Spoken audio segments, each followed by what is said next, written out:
Welcome to today's explainer. Look, if you've been wanting to seriously level up your home media setup, you already know the right tools make all the difference.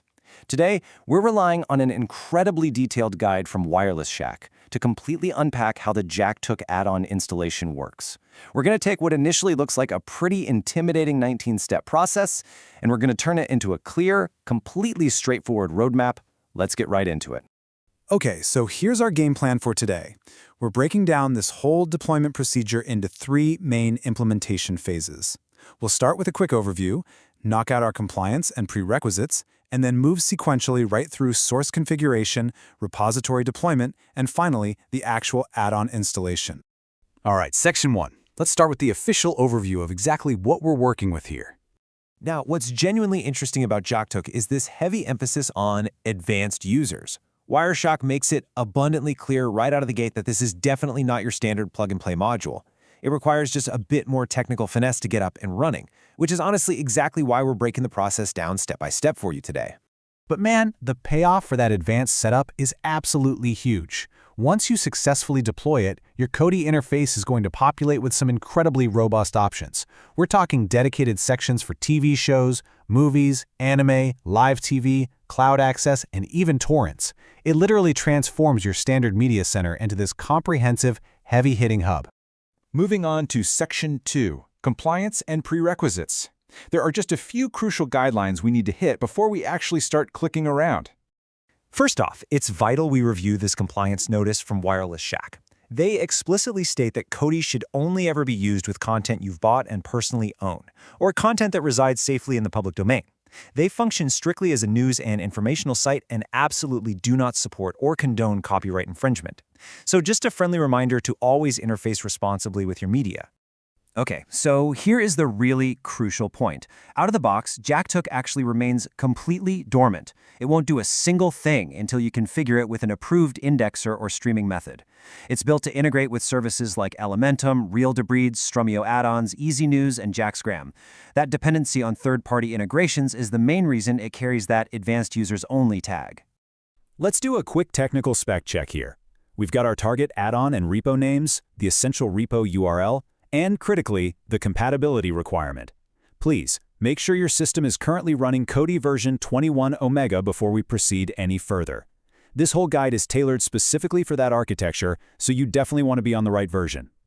System requirements met? Perfect. Let's jump into Section 3, which kicks off Phase 1, Source Configuration. All right, starting right from your main Kodi interface, you'll want to navigate up to the System Settings. That's the little gear icon. From there, head into the File Manager and click Add Source. By clicking right where it says None, you're essentially opening up a direct directory pathway. Since Kodi doesn't have a centralized app store, this is exactly how you point your system directly to a new developer's files. Next, a keyboard prompt will pop up asking for a URL. This is the exact address you need to input. Take your time here because Kodi's File Manager does not have a spell check.